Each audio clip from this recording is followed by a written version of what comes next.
Thank you so much all for being here. Oh, yes, and now we're live online. So thank you for being here and out there on Crowdcast. Yeah, thrilled to be able to continue this weekend of events with this conversation featuring all of the poets visiting this weekend.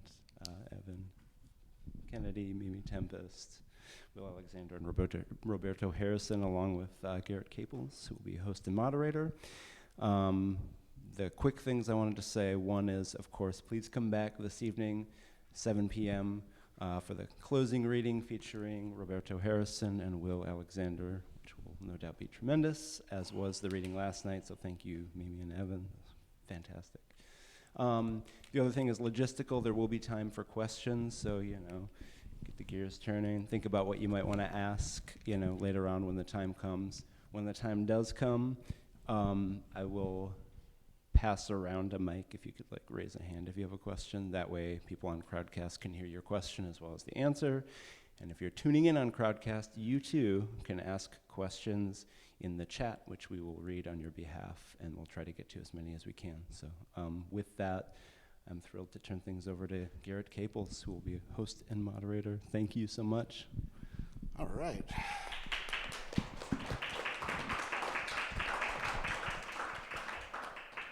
Thanks, Mike.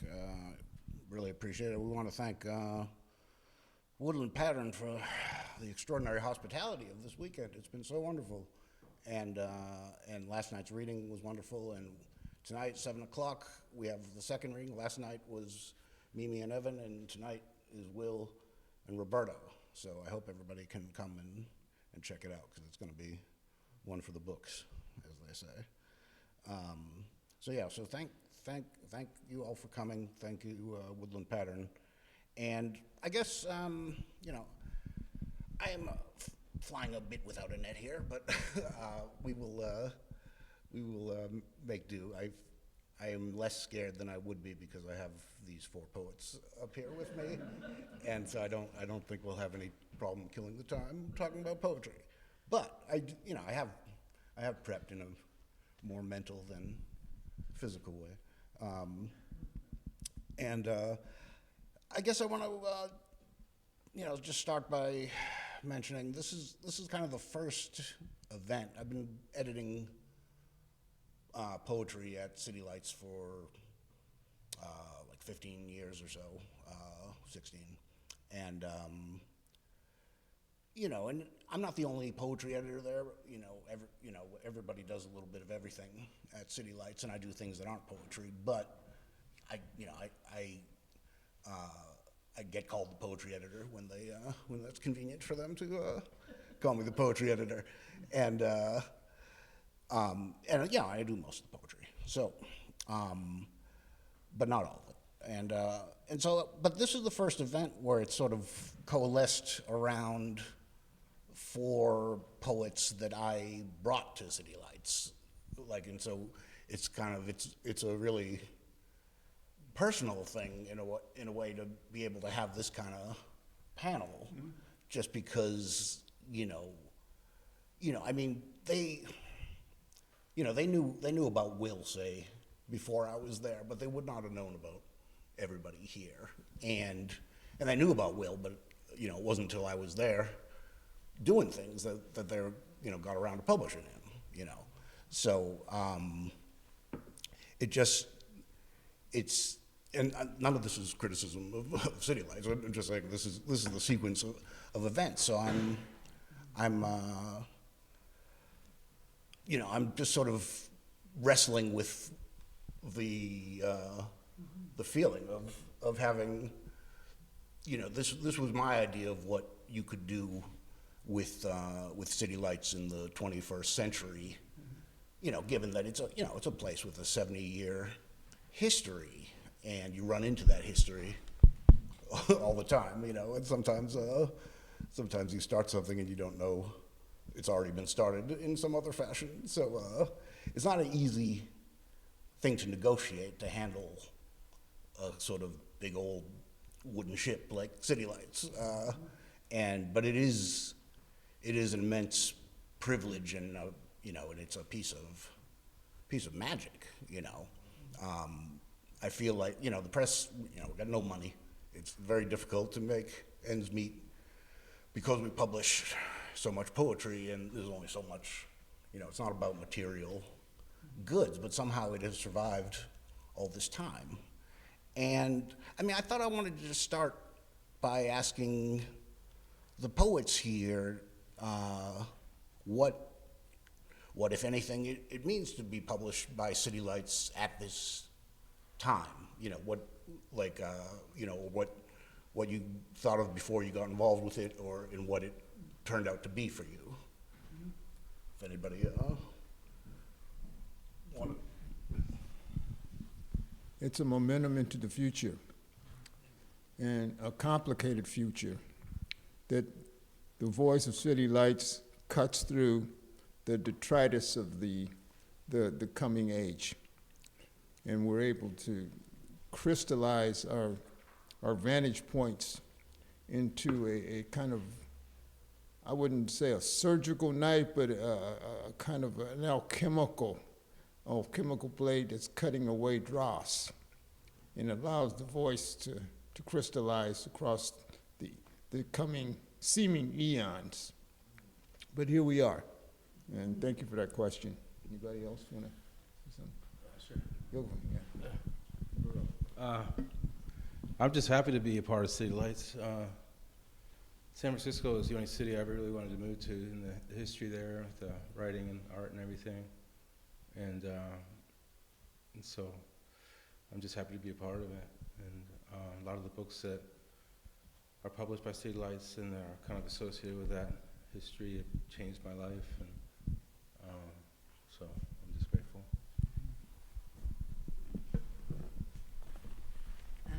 Let's see what it feels like to be published by City Lights. For me, when I first moved to San Francisco, I remember driving by City Lights and thinking to myself, I'll be very lucky if I got published by them one day. It was never the intention, but it was kind of, I guess you could say, almost like a cosmic download, like, hey, this might happen at some point, but pay attention. It was overwhelming for me at first because I didn't know what to expect. But it was also very beautiful and inviting. And when I came into contact with Garrett and all the group of fascinating people that run City Lights, all the machinery of it, the nuts and bolts, when you get in contact with it, you realize that you're coming into a history and a legacy that was so rich and so dense. So I felt very responsible. I felt grateful for coming into City Lights, but I also felt very responsible too, of understanding what that history was, and then being open to receive all of it. I'm still learning. Like I like to sit there and talk with Suzanne and Garrett and just listen and take in all the information. So I feel rich. I feel wealthy to be a part of that institution, for sure. Oh, that's nice.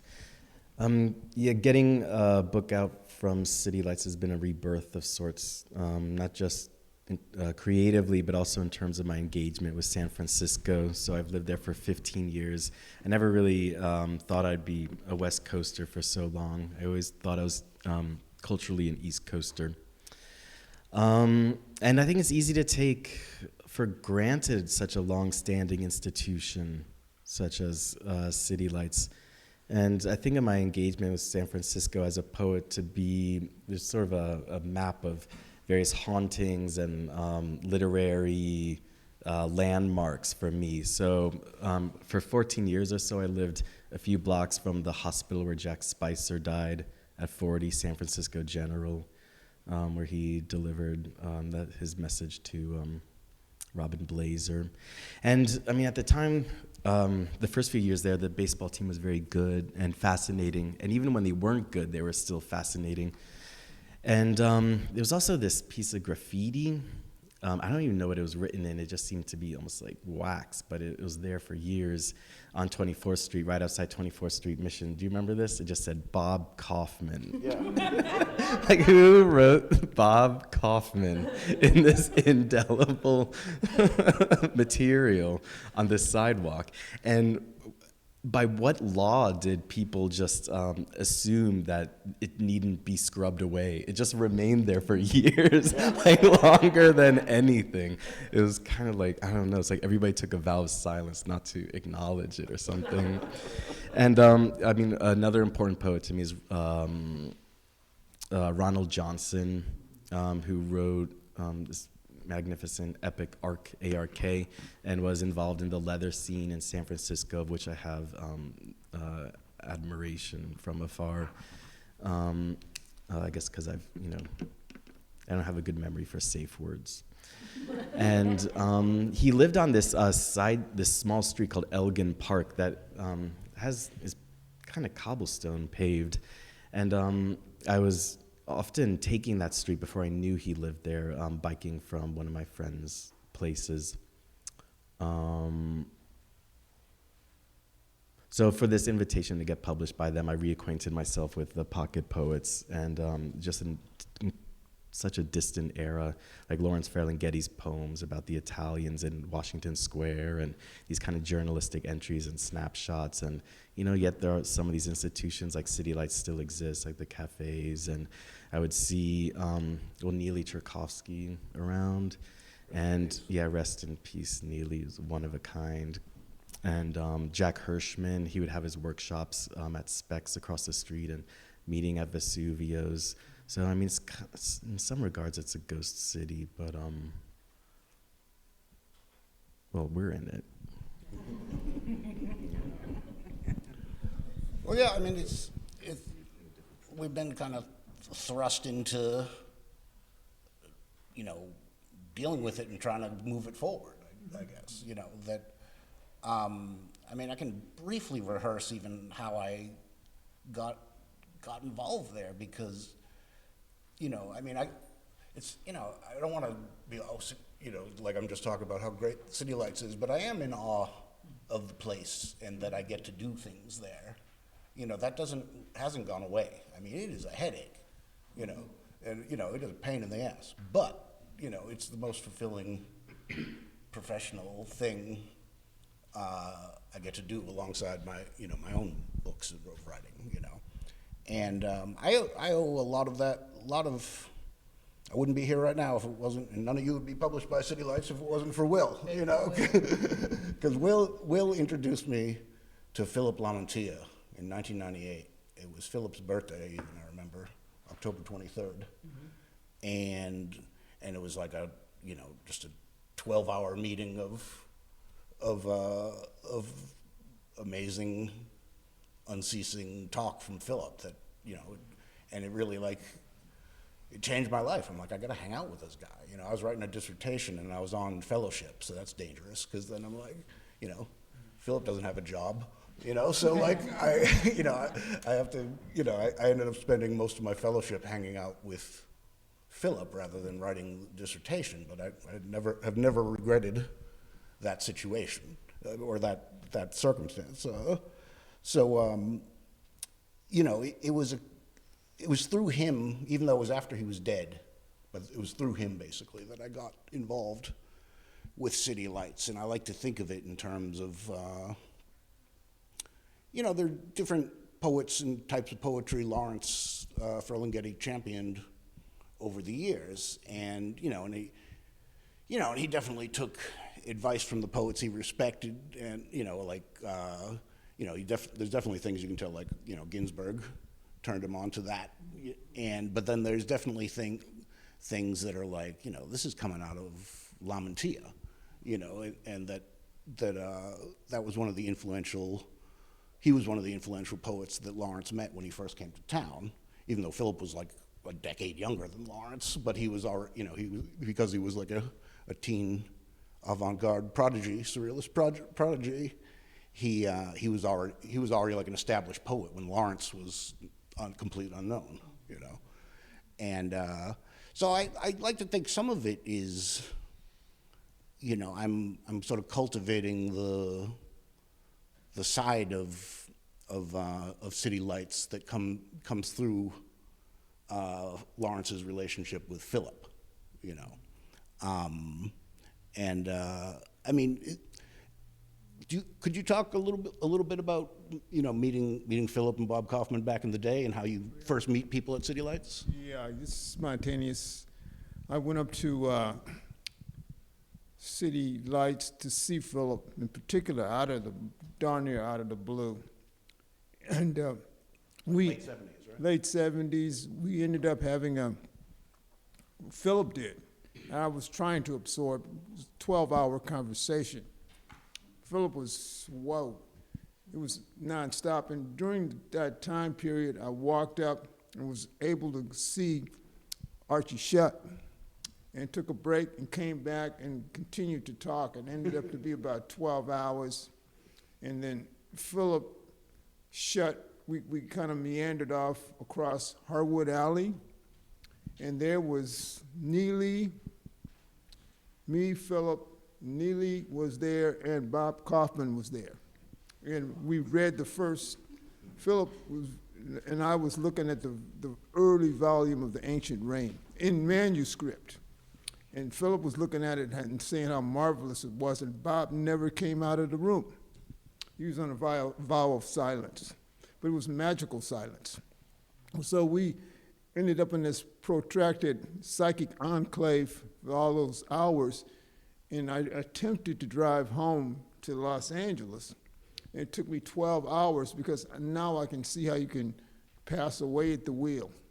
My eyes, after the dosage of Philip and the travel, I couldn't keep my eyes open. And it took me so many hours to get back safely into the enclave. I just knew I had a lot of writing to do.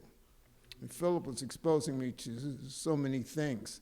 Energies, like in the cosmos, gravity waves, you can feel them, but you can't see them. But here, this conversation, I didn't have a tape recorder. There was no tape recorder, but there were certain things that Philip said that was indelible that only I can remember at this time period. It was amazing. He was talking about sneaking into the Rockefeller estates and sneaking across the dog tombs, things like that, far out. And how his behavior was non-akin to waiting for his heroin hit with the great piano player Kenny Drew, and how Kenny was cool and he wasn't, and for waiting. Anyway, things like that. They're like spin-offs from the essential conversation. Who else? The great poet that was in the asylum during the 20s, 30s. Crosby? No, Or Samuel Greenberg. Samuel Greenberg. We talked about Samuel Greenberg, things like that. But this is like medicinal conversation. Yeah. Medicine gets in your system somehow, and it doesn't show up right away, but it percolates in the psychic system. And here I am. So thanks to our enclave of poets here, and Garrett in particular. So thank you for the time. Yeah. So in a way, it's like we touched some of the fire that was from the origins of City Lights, and one of I think Mimi was saying, and it feels like a responsibility. It's not. One of the, I think, reasons why I've been able to do it is because I've never treated it like, oh, this is my thing.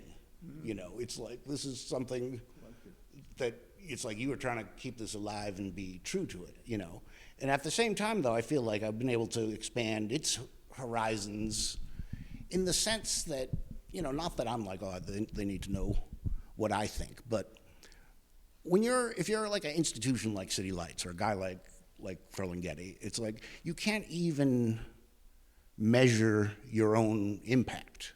And what I realized were there were a million poets who looked at City Lights as their kind of origin. It was their their gateway into poetry. And I realized it was invisible to City Lights itself. But coming in as something of an outsider at the time, I could see, oh yeah, this person comes from this City Lights author or what have you. And so even though, yeah, it's like I tried to do things that weren't what was expected of City Lights, but to me it was all congruent and a direct descendants from what had been going on at City Lights. And like when we started the Spotlight series, I wanted to be like deliberately like take the least thing people would expect, and I grabbed Norma Cole partly because people at the time, the way San Francisco was, they kind of associated her with language poetry, even though she was never a language poet, and she had this really surrealistic, imaginative streak in her.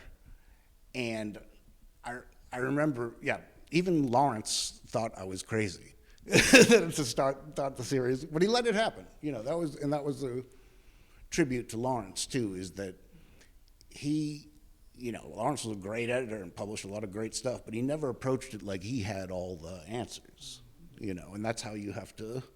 City Lights is like this living organism, and you've got to figure out, what works for it, and tending it to keep it alive, like yeah, totally. Or we can get two mics going between you and Roberto, and we can pass on this side too. But well, let me ask Mimi, because it was very visible. What was it? How did it change what you were doing career-wise as a poet? Because it is, because of its history, it can have a real boost to your poetry. I don't like calling poetry a career, but you know what I mean. Gigs, Yeah. Well, I mean, I would say the brilliance on y'all's part was, I had kind of hit a lick with the monumental misrememberings, and I hadn't stopped as far as performing and speaking engagements. I remember when you hit me up, you sent that email, hey, you got a manuscript? And I was like, I can send you a manuscript right now. I could do it. But I said, this is a powerful institution in the literary world. What would I do now, knowing that I have this possibility? How would I push my mind differently? So I gave myself those extra couple of months to facilitate the delicacy of embracing spirals. So my visibility, from that point on, I realized, let me hop on a train. Let me create a train, hop on a train. So by the time this project comes out, I'm already in fight weight. There's no need to prep myself. So it just made me metaphorically stay in the gym, sharpen my skills, sharpen how I interacted with people. It made me, I don't want to say strategic, but it just made me a lot more intentional about how and what exactly the message I was, or how I wanted to approach my craft differently. So it just made me sharper. So by the time the delicacy came out, there was like a fine tuning, a sharpness that was already set. And most definitely, I would say the visibility has definitely grown, but with that also comes like no one talks about, it's a little overwhelming for me sometimes to be on all the time. So it's all been a learning curve, but I'm still grateful because I've learned so. I feel like instead of receiving so much, I've learned so much. Like just being here talking with Roberto and Will last night, and it's just like I feel like I'm a student all over again, but a student to poetry in a way that I never understood or had access to prior. So that's where I'm at. Evan, could you speak to that a little bit too, just in terms of, I'll just give you an example, like, about how impalpable and weird the possibilities that occur around city lights are, is that Evan got to, get on the stage at Hardly Strictly Bluegrass, this year, which is this massive festival. I don't know if you've heard of this, but it's been going on in San Francisco forever, and it's like, it's like rock and roll bands and stuff, and, it never had happened before, but right at the time we were doing Evan's book, they came to us and be like, we want to put a program of City Lights block on this stage. And so Evan was one of the poets that read at that event. So, I mean, stuff like that. Yeah. Well, as a former child star, you look at, with, a very disciplined stage mom, you have to, you just look at these stages with envy. So, I first went to this free music festival in 2009, a couple of months after I moved to San Francisco. Marianne Faithfull played, and next year Patti Smith played, and, to have a large audience like that is something you always dream of. And then the preceding year, I saw this country singer Charlie Crockett. I was going through like a health crisis that evaporated. But at the time, it had not evaporated, and he was referring to busking at Hardly Strictly. So to get such an invitation for such a strange event like that is almost like this implausible dream coming true. And I wrote something special for it that I'll channel into something else eventually. But Spotlight is a good name for this series because, the quality of my work hasn't changed. It's just, more people are attentive to it. So it's really strange, just the doors that get opened. I had a poem in Harper's Magazine thanks to this opportunity at City Lights, something that would not have happened. Readings as well. I'm really trying to grapple quite a bit with what it means to be mid-career, because this book came out when I turned 40, a month after that. And I'm just not really sure, how to retain one's naivete and childlike play while advancing in one's craft and trying to, shoot oneself in the foot and keep it fresh and not tread water. And because I've seen so many poets I know kind of treading water. I really want to challenge myself more. In a way, this is kind of, it's like, my stage mother, again, just pushing me out onto that Hardly Strictly stage and telling me to, not miss a beat or anything. So, the Spotlight's a good name for it. Why did you choose the Spotlight name? That was exactly it, because I can see, I'm like, this is I hate using these types of words, but this is like City Lights is like a platform. It's more than just a publisher.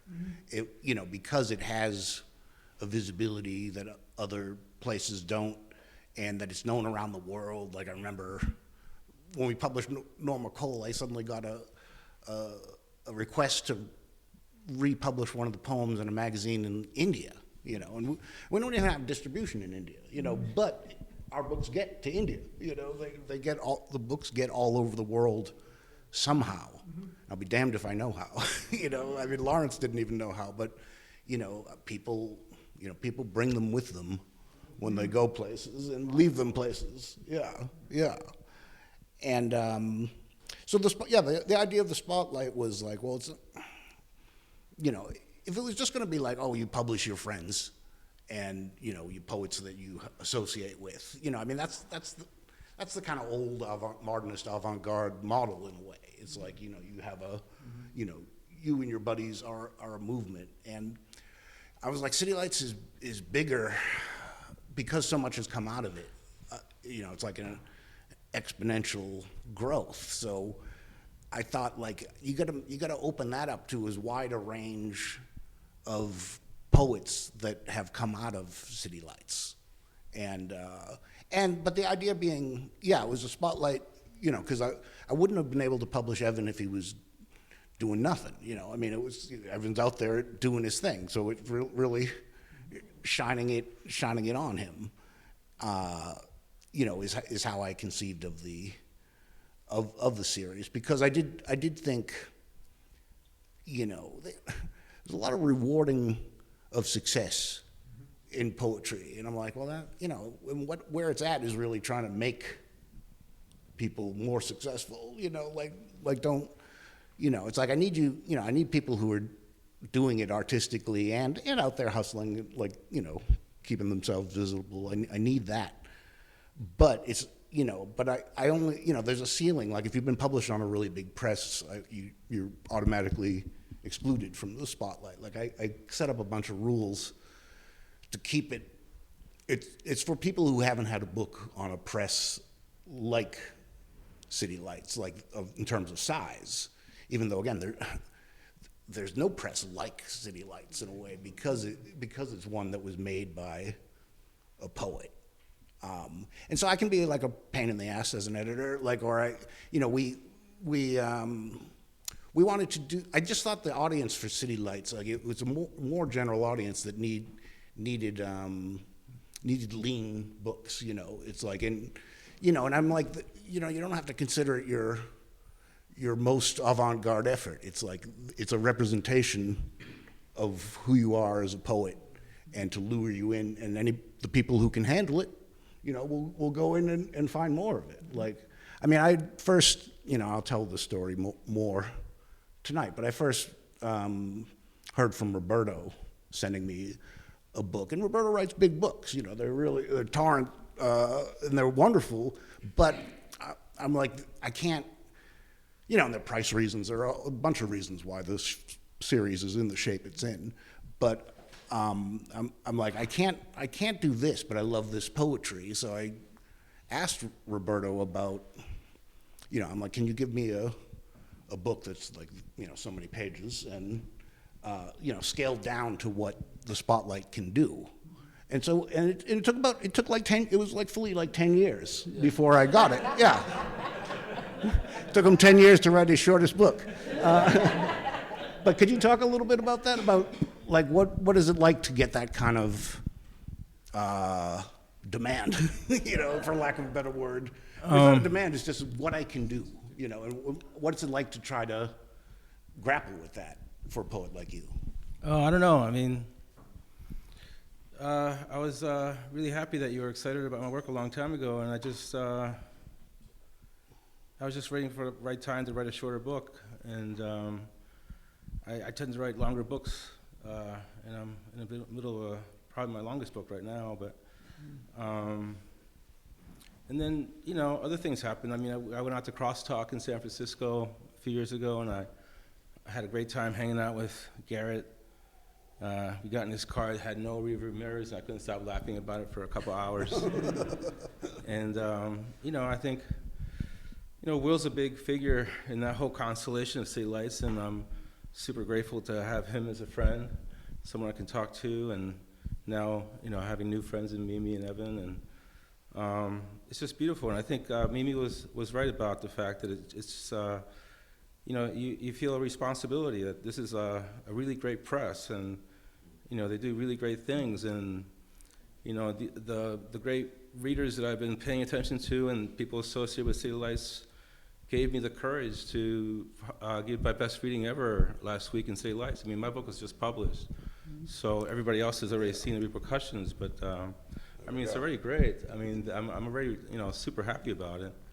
I don't know what's going to happen in terms of attention, but it's been great. Well, yeah, you're just at the beginning of it, and so it's like it's and you'll see how it plays out. Yeah. Yeah. I mean, already last night was fantastic. All of us are, you know, having ice cream drinks at the bar, and you know, I'm talking to Mimi Tempest and Evan and Will and Garrett and Suzanne, and it's just beautiful, and I'm just really grateful. Well, and I mean, Will, could you talk a little bit about, you know, you've had like two blasts from City Lights at this point, you know, from, you know, I initially Will was one of the first people I put in the Spotlight series, because I knew right away as soon as we were starting it that I wanted to put Will in there. But what was sort of an interesting coincidence, in between asking him for the book and then publishing the book, because I planned the early part of the series like way far. I planned like the first 4 years, like, up front, so I could make sure I was doing it right. And I didn't want, I wanted to have a plan. And I don't plan as far ahead now because, it'll get stale and clogged if you do that. But, at the beginning, I planned very far ahead. But between asking Will for a book and publishing that book, New Directions, Jeffrey Yang at New Directions published the Sri Lankan Loxodrome. And what was that, if you remember back then in it was around 2010, 2011, what was that moment like for you as a poet in terms of, just visibility? Yeah, it's interesting. I was feeling it was right to send the manuscript, but I just didn't. I thought about it, but it was an organic move for me. I'd just gotten off of a stage 4 diagnosis. I'm here, and so poetry's always a healing and a survival mechanism for me, and this was very important to get the work out through Jeffrey, and it led to the situation in next couple years with the Spotlight. Yeah. So, it's an organic situation of health.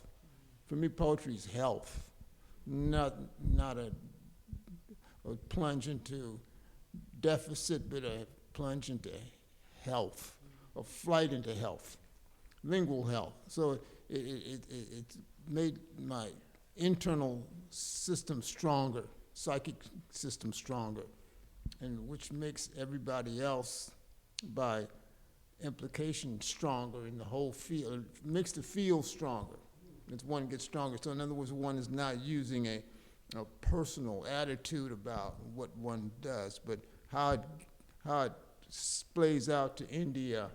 And I've had contacts in India and Hungary and Italy and Ukraine, all these worlds. But it's via poetry. It's not via my personal endeavor, although that's part of it, but the endeavor is the poetry. So that's what I'm concerned for, and City Lights has been a great purveyor of the work throughout the world. Yeah, and I was struck by the coincidence when I was thinking about your intro for this morning in the hotel, and I was struck that the next time we came around to publishing you, it was a similar kind of conjunction, that New Directions and City Lights, back-to-back books, and you got nominated for the Pulitzer for the New Directions book, which was just and I know that's not anything you care about, but in terms of just, I never thought I would live to see the day, because just because what you do is so against the mainstream of culture that. It's like, well, it's maybe taking them this long to even, notice you or respond to it, That's a good point. It's a hard slog, man. For instance, your family members, your folks warn you against poetry.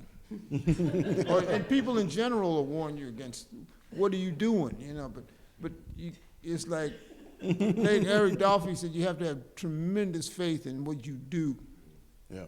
Not caring about audiences and how many people show up and how much you made on that last book or whatever, all these superficial conjunctions. But, we're getting solidity out.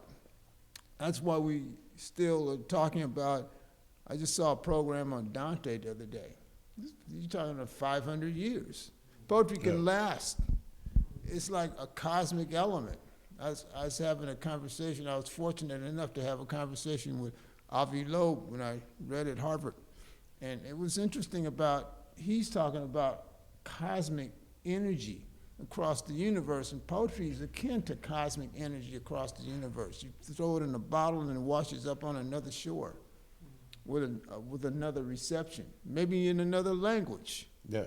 But just make sure you know what you can do with the language that you do use, and then it'll get translated over time. Yeah. And that kind of thing. Yeah. Alice Notley said something really interesting to me once about this. She's like, I'm creating your future.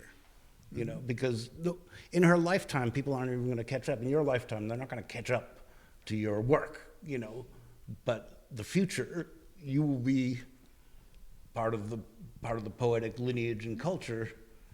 That's what we're looking for. We're not looking for, as Garcia Lorca used to say, now. And he said he warned against now. But how has Lorca sustained himself? Even though, you know, when Lorca was assassinated, he was known, but he wasn't, his books were not being translated into the world. But the poetry has translated his future.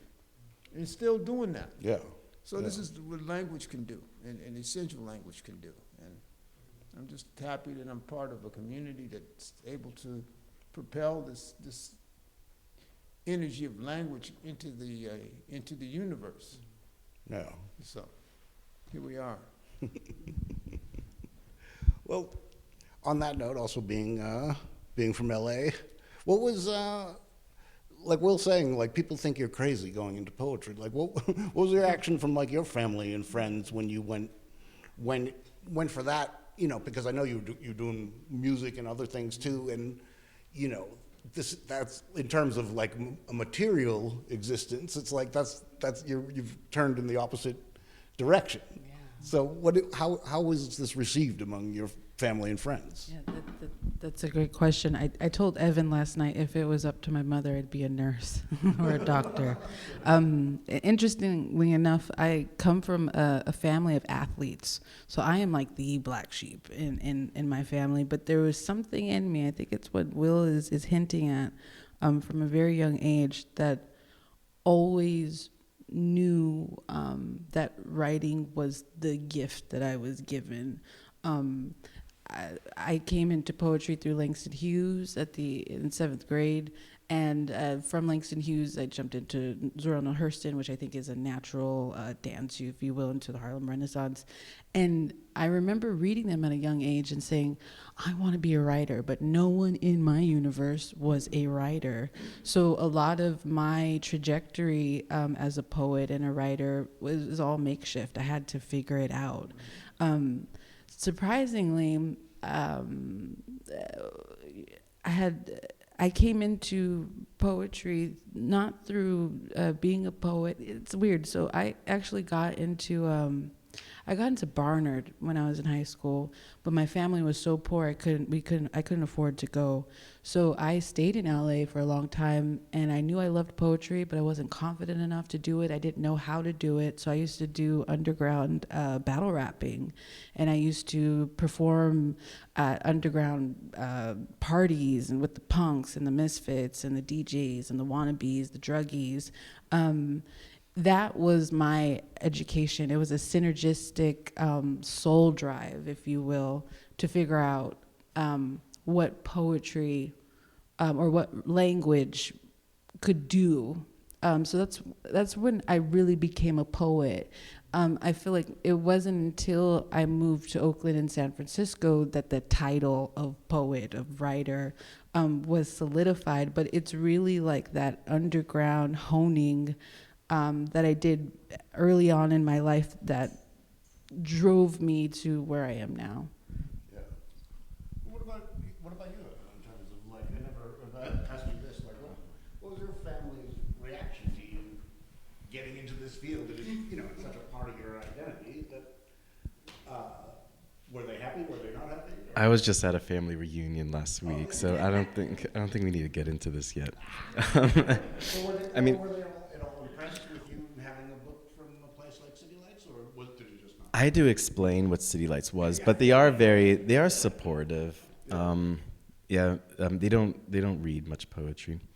But my mother's mother was a writer, so I think my mother sees a continuation of sorts, though I didn't know this person very well. I'll say that I feel like I'm really inspired by hearing everybody's vision. I feel, though, that I'm really overcome with self-doubt so often and imposter syndrome because I'm always trying to push myself and pastiche new approaches. But I am staking my soul on what I'm doing, and waiting to be called in a certain capacity through my writing. What about, because I've never asked you this question either, though, like, has your family had reactions? Because I know you're sort of distant from some. Yeah, I'm pretty distant from my family. I shared counter demons with them a long time ago, and they didn't know what to make of it, so I just have a separate life, basically. Yeah. I mean, I think people in Panama know that I'm a writer, but I'm kind of outside of everything, so. Yeah, has there been reaction from Panama, like that they keeping track of prominent Panamanians Actually, in the US? I ended up in an anthology in Panama out of the blue like 10, 15 years ago. I don't know how, but I was happy about that, but it didn't have anything to do with my family. Yeah, yeah. And my family knows that I'm interested, but I'm just kind of this, I'm out here and far away, and I don't explain myself very well. And there's a lot of distance and some difficulty, but it also makes sense because I have a lot of family in Panama that were important culturally. My mom's brother was a pianist, and I have relatives that. I have a relative who was a novelist. I have a relative that put together a book of weird folk tales from the countryside that I'm interested in. So, I feel like my family in Panama sort of is, I feel like I'm carrying on something about tradition in my family, but there's a pretty severe break in terms of my immediate family. And, I don't know how to explain it. I mean, I've dealt all my adult life with mental illness, so I'm like the crazy person in the family. And that's another thing about City Lights too, is that it makes room for a person like me. I was I was terrified to talk to the City Lights staff last week. And, Garrett started up the conversation asking me a complicated question about metaphor, and I don't know how to talk about metaphor, so I just talked about my life, and I hope it went well, but I tried to share everything I could about my life in that hour that I had with City Lights, and they were really nice. And so City Lights makes room for a person like me. I learned from Etheridge Knight that a long time ago he made himself into a poet in prison, and I had to make myself into a poet struggling with mental illness my whole adult life. That's another thing. My family doesn't recognize my struggle with mental illness, so. It's not something I can explain, and I'm not trying to draw attention to myself. It's not everything I am, but it's a big part of why I write. I was trying to be a writer before I struggled with these experiences. The foundation was set for me a long time ago when I was a child. I've always drawn pictures. I've drawn ever since I was a baby. And then at a certain point, I was finding writers in the library, and I decided there was something I had to work out in language because English is my second language.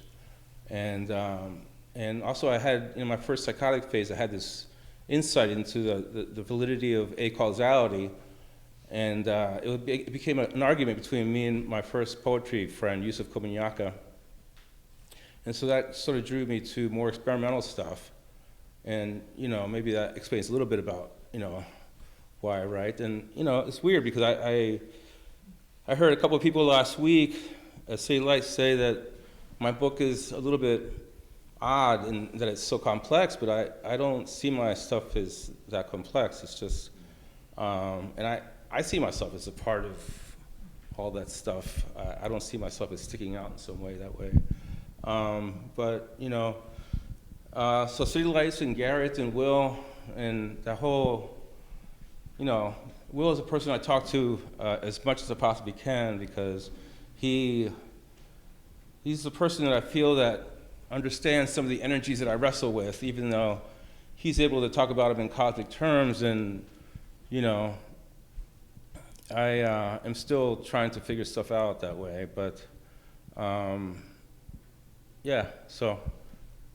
Yeah, well, I felt like there was a real affinity between your work right away, even though it is very different, and that, I would, as a crude way of putting it, I think you're dealing with some of the same stuff in relation to the self more than Will is doing in relation to the self, I don't know. I mean, as in terms of the psychological things you've wrestled with. Yeah, and psychological, it's tricky because it's also spiritual. So it's not just Yeah. like, and the problem is that, medicine doesn't know anything about this stuff. And so you're kind of on your own. And so. Yeah. Well, I mean, I'm glad that that City Lights is still a place where people can thrive, even if they're, if you don't feel well adjusted. I mean, I certainly do not. I've had mental illness my whole life. I've been on antidepressants for like 30 years. I mean, it's rough, and and there's more pressure now than when Lawrence and the Beats sort of emerge. Being a poet was it was sort of taken for granted that you were mentally ill. Whereas now it's like it's professional. It's like you go get a degree, and then you go get a tweed jacket and teach somewhere. And it's because or another thing, not to bring Alice Notley up again, but she said to me once, like, back then, even the people, the straight poets were weird people. Like, they might wear a suit, but like if you were running a creative writing department, you were a weird, maladjusted poet in a way that, it's become an industry.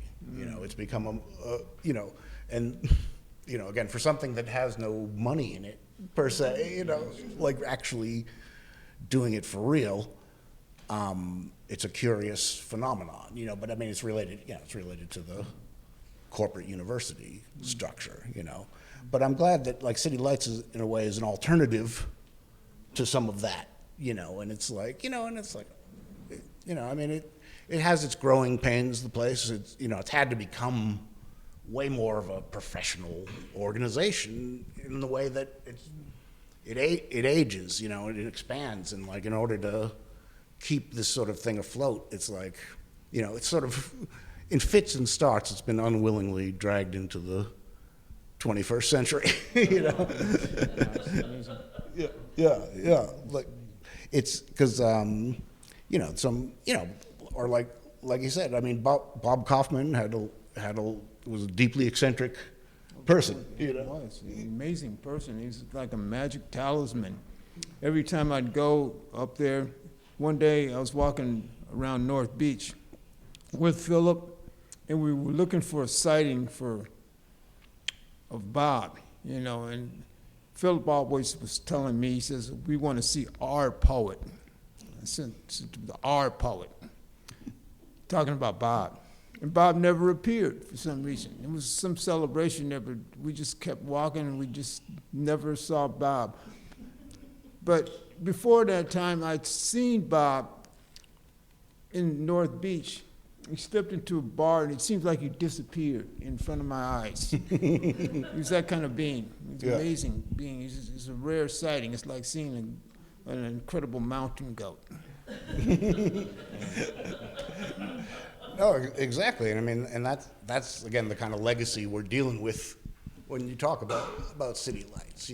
I mean, they're legendary stories of weirdness, and I always take it because Lawrence himself was, I mean, he was a radical, but he's pretty straight as a guy.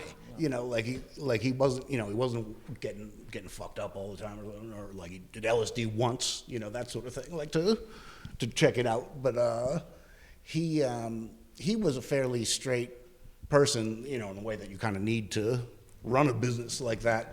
But he accommodated like all the madmen and all the madwomen as much as he could.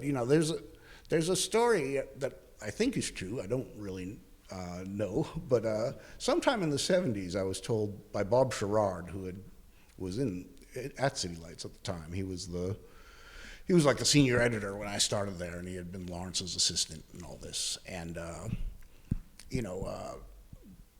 Gregory, probably a alcohol and heroin fused rage, Gregory Corso threw a brick through the window of City Lights and rifled the register. and say, "Oh, Lawrence owes me royalties," that sort of thing, and I'm pretty sure this, Neely told me a similar version of this, so this is something that happened, and Lawrence didn't trip on it, he never came down on Gregory. He always, until his dying day, he admired Gregory almost more than any other poet in a way, and he just said, maybe you should get out of town for a little while, and take care of your habit, and so he went to New York and probably terrorized Allen Ginsberg for a few months, That's a good point you make about the story about John Coltrane having a problem with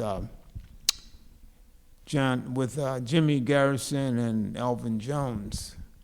They were notorious junkies, and they were running around, and they just was walking around New York and just broke out a plate glass window. I don't even know if it could have been Paris, New York, I don't know. But the anecdote that Train used was to play his heart out during the next set, and they played too, their hearts out. And that was the anecdote for that. Not the anecdote, but the medicinal response to that seeming disaster. But one has to be resilient in poetry it feels like all of us are like, to the mainstream society, rejects. Here we are, I didn't make it until this or that phase in my life. Is very, very difficult. The earlier phase was the most difficult, just getting through as a living being. I feel like I was always challenged for staying in this life. Coming from a underdeprived area of the city, not only just materially, but psychologically, and it still remains like that. But, to evolve yourself, like I use the word all the time, alchemical. How do you work alchemically with your life? Use what you have to move forward, not just forward, but higher, wider. And this is what you got to do. But it's hard work, and you got to work when nobody's watching. Working bus stations at 2:30 in the morning, going on Greyhounds, and kids are playing, little stray kids are playing these violent games on these, what do they call those little anyway, that's the atmosphere. And you're dealing with all kinds of resistances. One has to transmute resistance in life. That's what poetry does. It transmute resistance into language, into beautiful language. And all of my colleagues are doing that. So glad to be here. And yeah, and I feel like that's Lawrence recognized that, people who, it's like the best minds litany in Howell. Like, these creative people are damaged by the society that they come from and that they're working against, that's working against them. You don't expect, you can't have unreasonable expectations of perfect behavior from people like that, and I feel like Allen Ginsberg was the same way, that he and Lawrence were kind of like a network from coast to coast in terms of, they were. They supported all sorts of poets who, really led marginal existences and couldn't fully support themselves, and Philip, a lot of in late in life, Philip was supported by City Lights. It's like they, he had a job for a while, and at first it was great, and people were buying stacks of books from him. But then he got too manic, and then people are sort of fleeing the store. So, it's like basically Philip was supported by City Lights and didn't. And his wife Nancy was the executive director and co-owner with Lawrence, and they took care of him.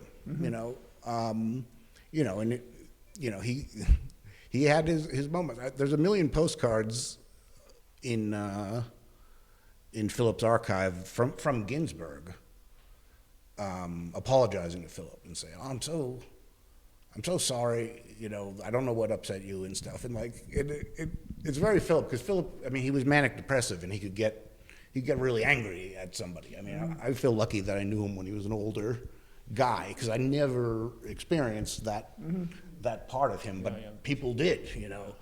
And and so like Ginsberg would say something probably that he thought was innocuous, and Philip would like freak out and like, you know, storm out of Trieste or whatever and denounce him and stuff. And Ginsberg, he never tripped about it. He apologized. He's like, I'm sorry. And he never did anything but support Philip as a public figure who had an audience. He was always saying, you got to know about Philip Lamantia, the way he did with so many poets. Mm-hmm. And so I feel like, you know, that's been the goal in terms of keeping City Lights alive as an institution. You want it to, even though it's inevitably, it has to be more of a professional, you know, publishing/bookstore organization than it was when it began. But I feel like the heart of it is there, and it came from Lawrence, you know, and it came from Lawrence, you know, again, he was a very straight guy, and he spent a week in jail, you know, for, you know, championing this poem with explicit gay sex in it. Like, he didn't have any skin in the game except, you know, his sense of rightness and free speech, you know. Well, maybe that was not the way to put it, but you know, that there was a sort of just, you know, benevolence to those people that infused City Lights, and you know, in order for City Lights to still be City Lights, it has to still be there. Mm-hmm. So, how are we doing on time now? Do you want to open up some questions, or? Yeah. Like, I don't know if anybody has questions, remarks, arguments. And I'll just quickly interject really briefly just to say that, again, if you're in the room, I'll walk a mic over to you so that people on Crowdcast can hear. If you're on Crowdcast, you can type questions into the chat, and we will relay those on your behalf. So, if anyone has any.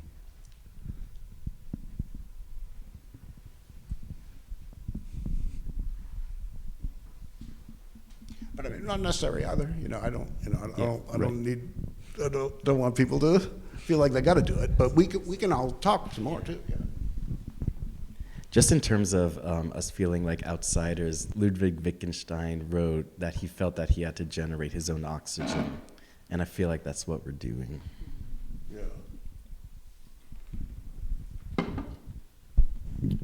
Yeah, I mean, I think that's right. Like, it's hard to know what else to say about it. I mean, you know, and I just, you know, I hope it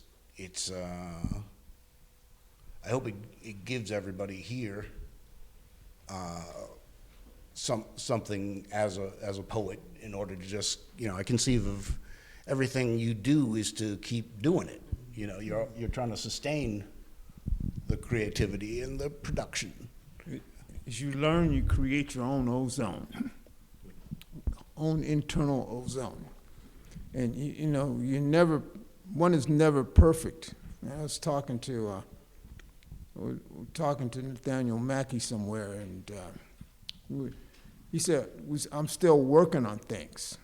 Like he just said, you're still working on life. You know, there's never a perfection where I'm at the top and I'm doing this, but you know, that's the refinement. As John Coltrane says, I got to keep on cleaning the mirror. Keep on cleaning the mirror. That's great. You know, it's what you got to do. And we're living in a cosmos that's not stable. It's always in motion. The universe is in motion. The sun is in motion. The earth is in motion. It's a concert we're involved in. And we're living in a society that tells us, well, the age of 19 is an ideal age. We know that's ridiculous. This is the advertising thinking, advertising energy here. But we're in motion. All of us are in motion, and sometimes we don't accept our motion. And it's difficult to do that as you go along in life. I'm trying to work things out with myself. It's not easy. Everybody's giving you a bill of goods every day of your life as a major understanding or major insight, and it's not a major. You got to circumnavigate through all of that psychologically. How do you get to a point where you can get to a stage where I'm able to convene with others who feel exactly similar state of my odyssey? At one point, I just thought I was lost. And it creates all kind of internal struggles, which are seeming health. Because Roberto was saying that they don't have any understanding of what you're going through medically. But you could have a reaction on one level, and it's just psychosomatic. And they say you're sick, and they try to dump you with a bunch of medicines. Or you got this problem or that problem. You don't have that. You just have an existential reality that you're going through. And the poetry helps you get through that situation. I write for my own health, really, for the health of language, not to be too objective, but that's the process one goes through in life. And this is why, I write so many books. Really, I go from one book to another. It's just on and on.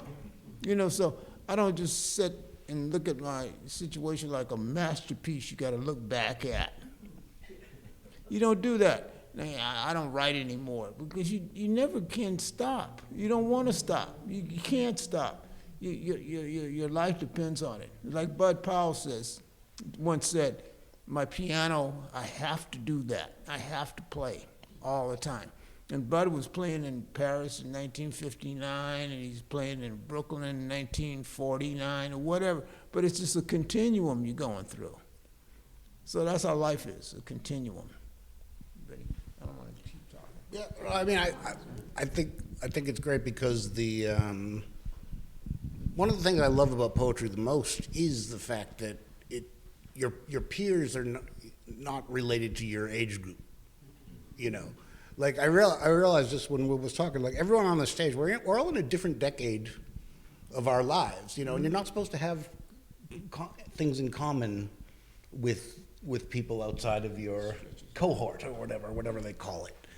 And poetry is the antithesis of that, and so it's automatically a continuum because you are bridging generations in a way that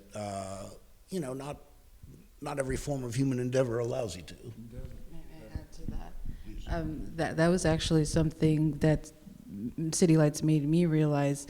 I always felt like the little golden child, because I'm technically a lot younger than most people, but I find that it's a synergistic, I find that being quote unquote young, because I don't feel young all the time, but has left me open to like a multitude of universes in a way that I feel like a sponge, because everyone is of different generational and creative backgrounds, historical backgrounds. So that has been like the fun part, because I get to just sit and soak it all in and learn, but also like, I have something to say too. So I get to add like my own, my own little move to the dance that's going on. So poetry is powerful like that. It's fascinating. It's fascinating. And it's been beautiful just to be in conversation, but also just humbling too, to be in the presence of folks who are at different levels and different ideological standpoints in their own creations. Was there a question? Or? Yeah, there was a question right here. Hi, thanks you guys. I'm newer to poetry. I've been reading and writing it only for like the past year. So I have like a general question about the performative piece of poetry, because I was here last night and I watched Mimi and Evan perform, and I think my question is it's like you have a different persona talking right now than you did last night. And so I'm wondering, like, there's sort of like a channeling that comes from like the words onto a page and how you shuffle them, and then there's like a different type of channeling about how you say them. And I was wondering, where does that come from? Like, that, is it just from practice, or is it like, how do you know what sort of persona to take on a stage? And anyone can answer that. Do you want to go? Yeah, I'm not at my best right now. I'd rather be reading a poem. You know, I mean, I wanted to do like rock and roll when I was a kid, but my musical abilities plateaued, and I just found the best outlet for expression by performing poetry. And I developed my physical repertoire, which was on display last night, simply by starting off counting off beats on my extended arm. It's a gesture I ripped off from David Byrne and Stop Making Sense. He has his arm out, and he's just counting them out.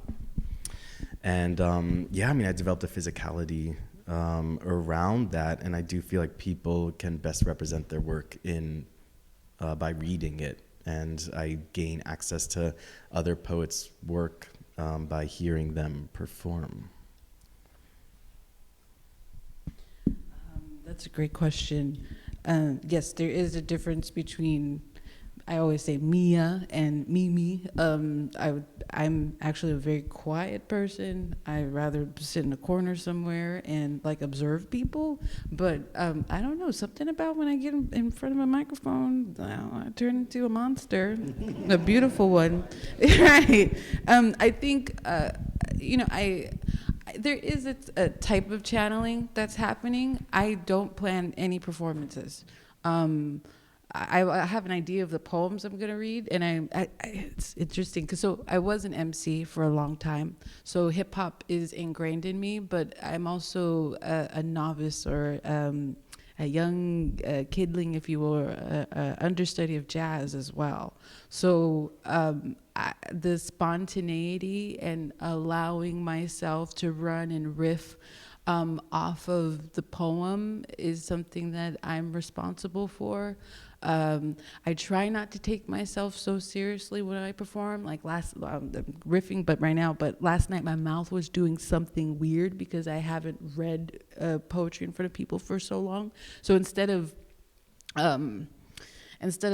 letting that sink in, I let the word do what it wants to do because that's the word, that's what's happening. So a part of it is being as least judgmental of yourself while being in a state of channeling, and then allowing the poem to do what it wants to do. So every line I'm speaking a line, but I'm also reacting to the line, and from then I jump into it. So it becomes like a living, breathing thing, and I just become the vessel in which to communicate it. I don't have an exact science of how it's going to come out or why it comes out a specific way. I just let it happen.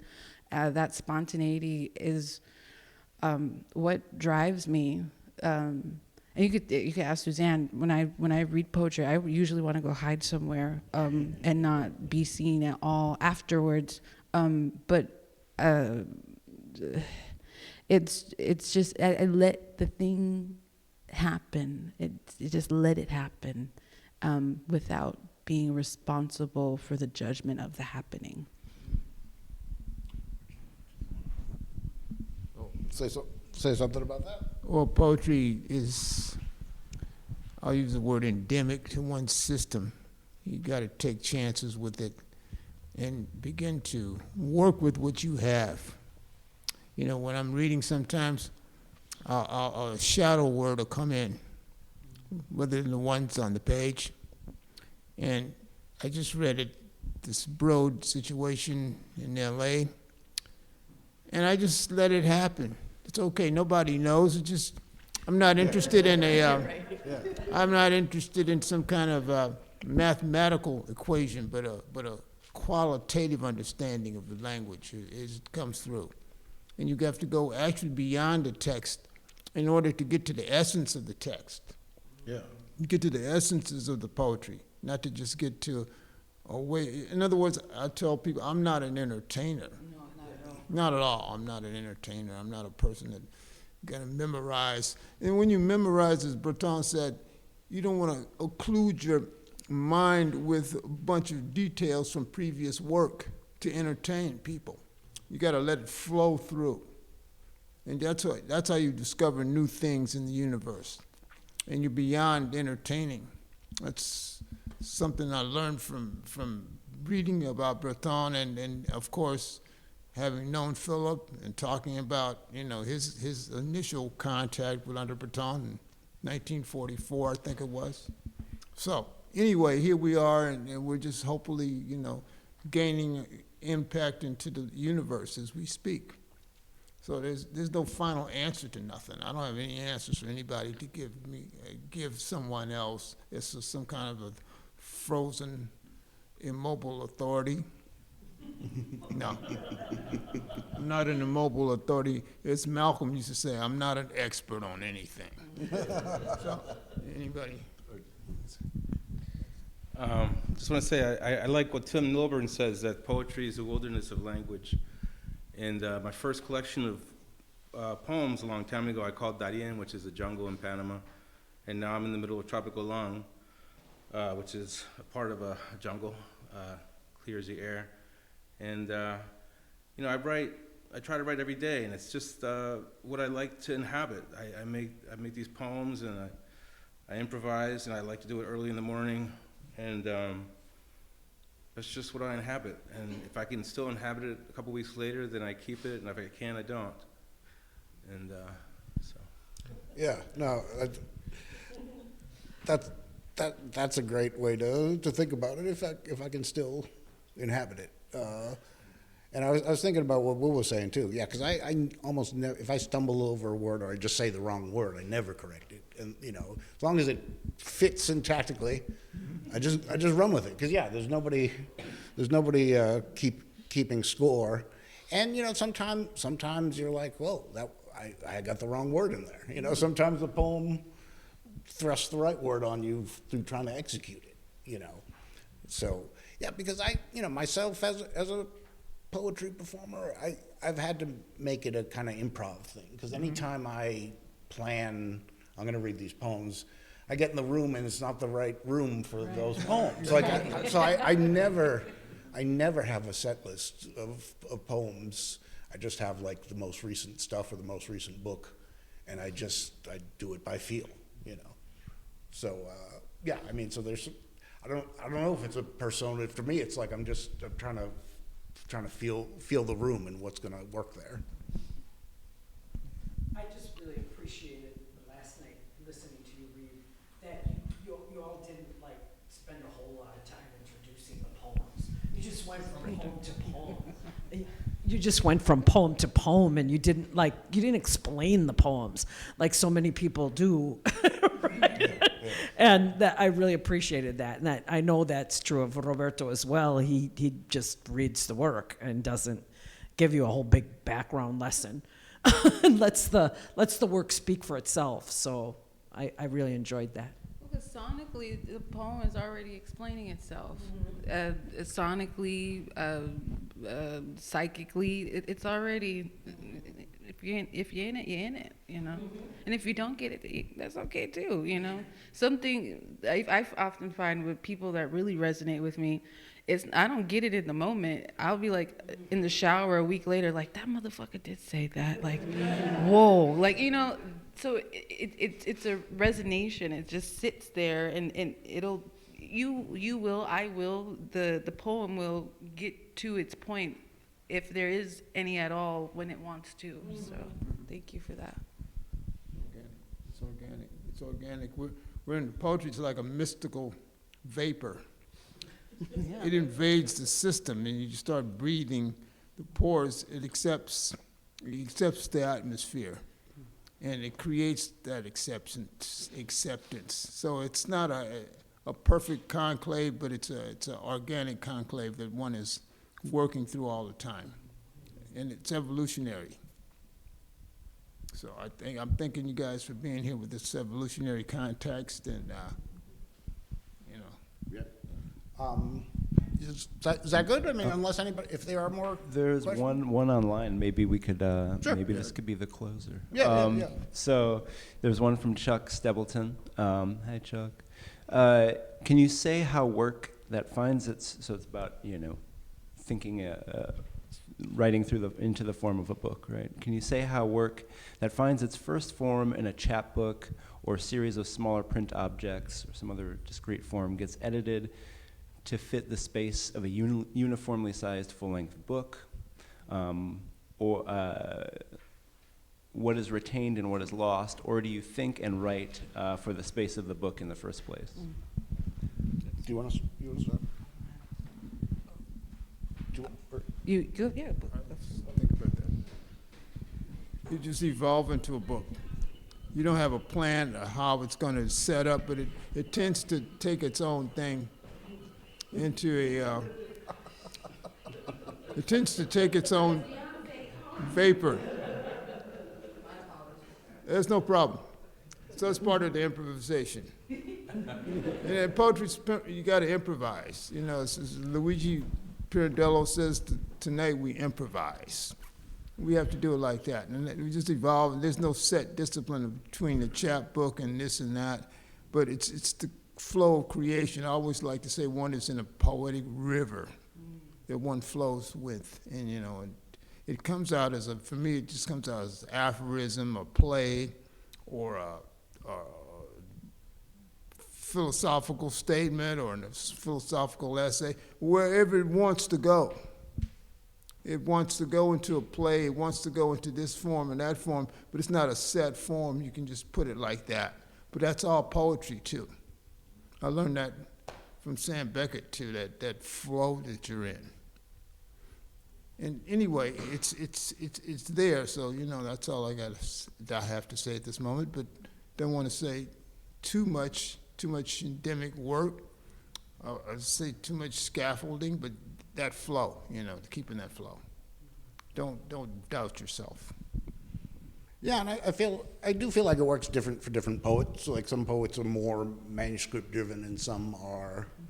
I don't write manuscripts. It's more I find them when it's time to do a book, or I have enough work, and so but there are not every poet works the same. Like every single spotlight book I've done has been a completely different process in a way, and you're. I'm able to adapt, like what does this poet want and need, basically, I don't know, I'm more on the Will and Garrett end of the spectrum. A full body of work will formulate itself through that flow. But if you are, it was Charles. Yeah, Chuck, if you are someone who likes a more systematic, like a step-by-step, if you will, of how to achieve that, what I usually tell my students is study your favorite albums. So there's a difference between like an EP and an album. Make a list of your top favorite albums and study the structural content, if you will, of how those are made, what you liked about them, what you would do differently if you were the artist, and then apply all of those things that you found into how you would structure your own manuscript. That's a great way to put it. Did you want to say anything, Evan? All right. Yeah, I mean, I like that just because I do think of this stuff in terms of music a lot, and in the Spotlight series in particular, it's like making little records, and you're trying to figure out, how to flow one piece to another, and what works better, and should a book have sections or not have sections, all that stuff, and I'll tell you, like editing other people's poetry has made me better at putting my own manuscripts together by a mile, because I tended to just do like things in chronological order, or I would do things, I'd have a section of related things, but I learned how to like flow a whole album by doing it with other people's work, and so, and that's just to say to me, all the editing part of it, like you say, I mean, the poets are doing this themselves. It's part of the art form, and everything I do as a editor or as a prose writer or as a poet, it's all one thing to me, I think like the way that Will writes in all sorts of different capacities and plays music, but it's all one thing. Yeah. So I think that's a decent enough way to end things. And again, I want to thank Woodland Pattern for setting this up. It's been such a great weekend so far, and I'm looking forward to tonight immensely. And thank you all for coming. Thank you for tuning in, and we'll see you tonight.